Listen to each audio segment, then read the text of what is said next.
ఇవాళ వైసీపీ కీలక సమావేశం నిర్వహించనుంది. తాడేపల్లిలోని పార్టీ కేంద్ర కార్యాలయంలో వైసీపీ అధినేత జగన్ అధ్యక్షతన పార్టీ శాసనసభాపక్ష సమావేశం అత్యంత కీలకంగా జరగనుంది. ఈ భేటీకి పార్టీ ఎమ్మెల్యేలు, ఎమ్మెల్సీలు అందరూ హాజరు కానున్నారు. త్వరలో ప్రారంభం కానున్న అసెంబ్లీ సమావేశాల్లో సభలో ఏ విధంగా వ్యవహరించాలి, అధికార ప్రభుత్వాన్ని ఏ ప్రజా సమస్యలపై నిలదీయాలి అనే అంశాలపై జగన్ పార్టీ నేతలకు దిశానిర్దేశం చేయనున్నారు. ముఖ్యంగా రాష్ట్రంలోని తాజా రాజకీయ పరిణామాలు, ప్రభుత్వ వైఫల్యాలు మరియు అసెంబ్లీ వేదికగా అనుసరించాల్సిన కార్యాచరణపై ఈ సమావేశంలో సమగ్రంగా చర్చించనున్నారు.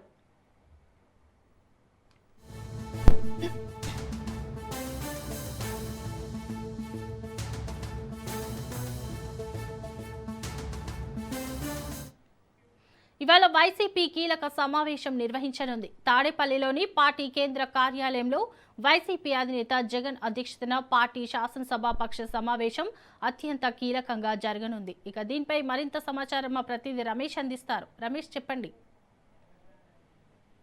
శోభ, ఈరోజు వైసీపీ అధినేత జగన్మోహన్ రెడ్డి అధ్యక్షతన వైఎస్ఆర్ కాంగ్రెస్ పార్టీ శాసనసభాపక్ష సమావేశం పార్టీ కేంద్ర కార్యాలయంలో మరి కాసేపట్లో ప్రారంభం కాబోతోంది. ఈ సమావేశానికి ఎమ్మెల్యేలు, ఎమ్మెల్సీలు కూడా హాజరవుతూ ఉన్నారు. ఈ నెల 17వ తేదీ నుంచి ఏపీ శాసనసభ సమావేశాలు ప్రారంభం కాబోతున్నటువంటి నేపథ్యంలో శాసన మండలికి సంబంధించినటువంటి అంశాలపైన వైసీపీ అధినేత జగన్మోహన్ రెడ్డి పార్టీ ఎమ్మెల్యేలకు, ఎమ్మెల్సీలకు దిశానిర్దేశం చేయబోతూ ఉన్నారు.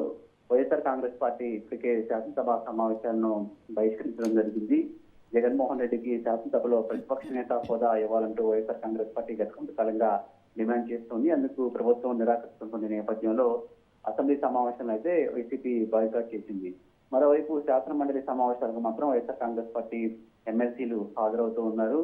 రాష్ట్రంలోని వివిధ ప్రజా సమస్యలపైన శాసన మండలిలో ఎమ్మెల్సీలు ప్రభుత్వం పైన పోరాటం చేస్తూ ఉన్నారు. ప్రధానంగా వైఎస్ఆర్ కాంగ్రెస్ పార్టీ గత కొన్ని రోజులుగా ఈ మెగా డిఎస్సికి సంబంధించి ఏవైతే అక్రమాలు జరిగాయని ఆరోపిస్తుందో వాటికి వ్యతిరేకంగా పెద్ద ఎత్తున పోరాటాలు చేస్తూ ఉంది.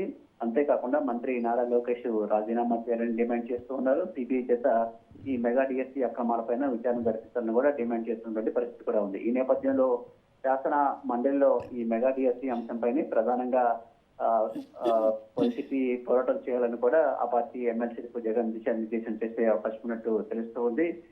నారా లోకేష్ రాజీనామా చేయాలి, అదేవిధంగా సిబిఐ విచారణకు ఆదేశించాలి. ఈ రెండు అంశాలను ప్రభుత్వం సానుకూలంగా స్పందించే వరకు శాసన మండలి సమావేశాలను జరిపేందుకు కూడా వైఎస్ఆర్ కాంగ్రెస్ పార్టీ ఎమ్మెల్సీలు సహకరించే అవకాశం లేనట్టు తెలుస్తోంది. శాసన మండలిలో ఈ అంశానికి సంబంధించి పెద్ద ఎత్తున వైసీపీ ఆందోళనకు సిద్ధమవుతున్నటువంటి పరిస్థితి. వీటితో పాటు ఇటు రైతులు ఎదుర్కొన్నటువంటి సమస్యలు, ప్రధానంగా ఆక్వా రైతులు కానీ, పొగాకు రైతులు కానీ, అదేవిధంగా పంటలు ఏదైతే పండించారో వారికి సరైనటువంటి గిట్టుబాటు ధర రాక రైతులు ఆందోళన చెందుతున్నారు. ఈ అంశాలు, అదేవిధంగా ఎల్నినో ప్రభావం వల్ల చాలా ప్రాంతాల్లో ఇప్పటికే క్రాప్ హాలిడే కల్పించినటువంటి పరిస్థితి కూడా ఉంది. కాబట్టి రైతులను ఆదుకునే విషయంలో ప్రభుత్వం తీసుకోవాల్సిన చర్యలకు సంబంధించి కూడా ప్రభుత్వం పైన పోరాటం చేసే అవకాశం కనిపిస్తుంది. మరోవైపు వైఎస్ఆర్ కాంగ్రెస్ పార్టీ ఇప్పటికే శాసనసభ సమావేశాలను బహిష్కరించినటువంటి నేపథ్యంలో అటు సభ జరుగుతున్నటువంటి సందర్భంలో ఎమ్మెల్యేలు ప్రజా సంస్థలకు సంబంధించి ఏ విధంగా ప్రజాక్షేత్రంలో కావచ్చు, లేదంటే వివిధ రూపాల్లో ఏ విధంగా పోరాటాలు చేయాలి, ఏ విధంగా ఆ సమస్యలను హైలైట్ చేయాలనే అంశంపైన కూడా జగన్ నిర్దేశం చేసే అవకాశం ఉన్నట్లయితే